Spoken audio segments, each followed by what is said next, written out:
हमेशा इस चीज को याद रखना, जो बोले ना ये तो हलवा है जी, उसी से पढ़ो। क्लियर है? क्योंकि जब उसके दिमाग में ये चीज क्लियर है तभी वो तुम्हारे दिमाग में उसको हलवा बना सकता है, अदरवाइज वो नहीं बना सकता। फिजिकल केमिस्ट्री के क्वेश्चंस नहीं बन रहे हैं। आप फिजिकल केमिस्ट्री में आप लोग सबसे पहले एक काम करिए, ठीक है, आप लोग पीवाईक्यूज करिए, ठीक है, आप लोग केवल और केवल पीवाईक्यूज करिए सबसे पहले। क्लियर हो गया? सबसे पहले आप मोल कॉन्सेप्ट करिए, फिर आप सॉल्यूशन करिए, ठीक है। और मुझे बताओ सॉलिड स्टेट आपके सिलेबस में है ना, जिसमें रेडॉक्स रिएक्शन वगैरह रहती है, रेडॉक्स, फिर रेडॉक्स करिए। रेडॉक्स करने के बाद में फिर आप लोग जो है थर्मोडायनेमिक्स, इलेक्ट्रोकेमिस्ट्री करिए, और लास्ट में इक्विलिब्रियम करना। समझ में आ गया? लास्ट में क्या करना, इक्विलिब्रियम। जब आपको पूरा तैयार हो जाए तब आप इक्विलिब्रियम करना, और सबसे लास्ट में फिर एटॉमिक स्ट्रक्चर कर लेना, क्योंकि उसमें कोई ऐसा लिंक नहीं होता। क्लियर हो गया? तो आप इस सीक्वेंस से करिए, आपको थोड़ा सा फायदा होगा। क्लियर है? चलो आगे बढ़ जाए। सबसे पहले मोल कॉन्सेप्ट करना। अब सबसे पहले मोल कॉन्सेप्ट करना, और मोल कॉन्सेप्ट में याद रखना टीचर्स इमोशनल होके कुछ ज्यादा ही फालतू चीजें पढ़ाते हैं, कुछ ज्यादा ही फालतू चीजें पढ़ाते हैं। क्यों पढ़ाते हैं? क्योंकि एक सब्जेक्ट को 3-3 टीचर पढ़ाते हैं, ठीक है। अब यदि जितने काम का है वो उतना पढ़ा देंगे ना तो सिलेबस बड़े जल्दी खत्म हो जाएगा, उनको कौन याद रखेगा। तो उसको डिफिकल्ट बना बना के आईआईटी का एग्जाम दे दो, ये चीजें बता बता के।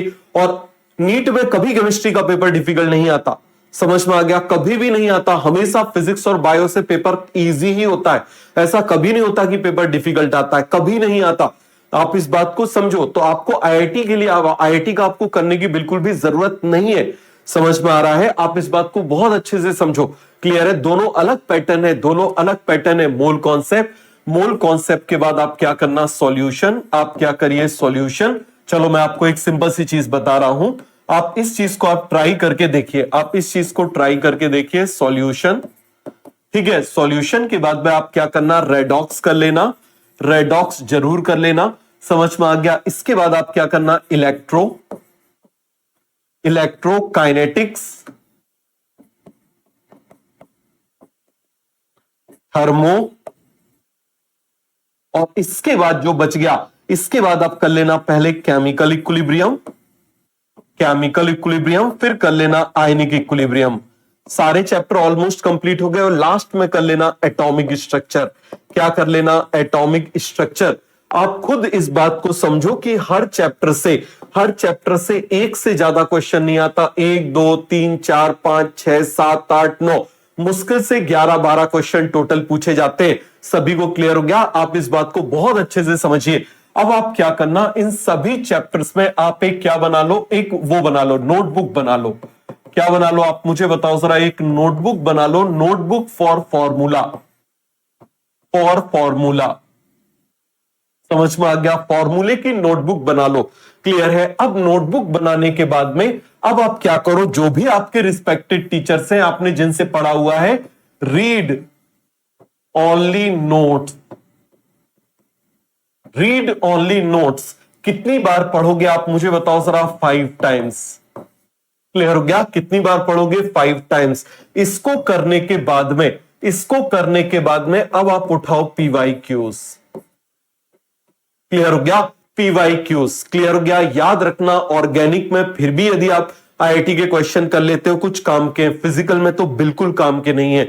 समझ में आ रहा है? अननेसेसरी टाइम मत खराब करना, अननेसेसरी टाइम खराब मत करना। इस बात को बहुत अच्छे से समझ लो। क्लियर हो गया? इस चीज को बहुत बहुत बहुत ज्यादा अच्छे से समझ लो।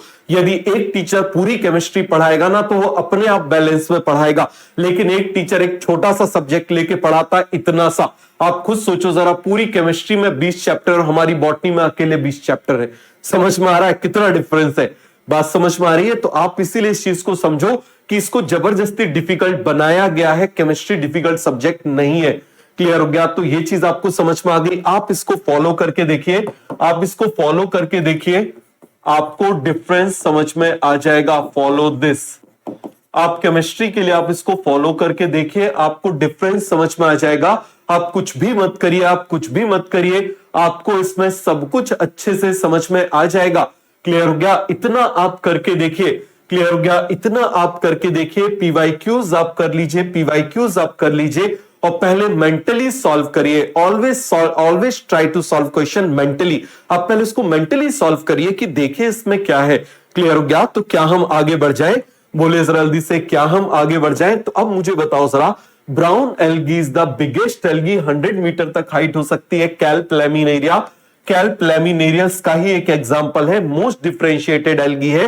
क्यों? देखो जरा, इसमें एल्गी में रूट जैसा, स्टेम जैसा और लीफ जैसा स्ट्रक्चर दिख रहा है, due to presence of root like, leaf like and stem like structure. Due to presence of root like, stem like and leaf like structure. सभी को क्लियर हो गया? बोलो जरा जल्दी से, किसी को कोई भी डाउट है, कोई भी कंफ्यूजन है तो बताओ। मेरा मन कर गया ना, अगले साल में केमिस्ट्री पढ़ाऊंगा, समझ में आ गया? पूरी केमिस्ट्री भी पढ़ाऊंगा और फिर देख लेना, समझ में आ गया? फिर देख लेना। क्लियर है? मजा? ठीक है, चलो आगे बढ़ जाए और फिर मुझे बताना कि क्या केमिस्ट्री डिफिकल्ट सब्जेक्ट है? क्या केमिस्ट्री डिफिकल्ट सब्जेक्ट है? केमिस्ट्री बिल्कुल भी डिफिकल्ट सब्जेक्ट नहीं है। कोई भी सब्जेक्ट डिफिकल्ट नहीं है, याद रखना। ना बायो है, ना केमिस्ट्री है, ना फिजिक्स है। अरे यार, इलॉन मस्क ने बिना किसी उसमें, आज देखिए सुनीता विलियम्स वापस आई है। इलॉन मस्क को यूनिवर्सिटी नहीं गया, कहीं पढ़ाई नहीं करी, और जब उसने खुद अपनी दम से रॉकेट साइंस पढ़ लिया, तो तुम केमिस्ट्री के लिए रो रहे हो क्योंकि तुम्हारे दिमाग में डाल दिया एडवांस का क्वेश्चन। देखो जरा, ऐसा आएगा, इतना डिफिकल्ट सब्जेक्ट है। डिफिकल्ट है, पढ़ ले बेटा, फालतू का मोटिवेशन दे दे के आप लोगों की बैंड बजा दी गई है। अदरवाइज केमिस्ट्री डिफिकल्ट सब्जेक्ट नहीं है। क्लियर हो गया? जो टीचर बोले कि ये सब्जेक्ट डिफिकल्ट है, उससे कभी वो सब्जेक्ट मत पढ़ना, क्योंकि जब उसके दिमाग में वो डिफिकल्ट है तो वो आपके दिमाग में डिफिकल्ट फ्रेम कर देगा। जो बोले अरे आसान है यार, ये तो हलवा है, उससे पढ़ना। हमेशा इस चीज को याद रखना, जो बोले ना ये तो हलवा है जी, उसी से पढ़ो। क्लियर है? क्योंकि जब उसके दिमाग में ये चीज क्लियर है, तभी वो तुम्हारे दिमाग में उसको हलवा बना सकता है, अदरवाइज वो नहीं बना सकता। क्लियर है? तो ये सभी को पूरा का पूरा कॉन्सेप्ट क्लियर हो गया। चलो हम आगे बढ़ जाते हैं।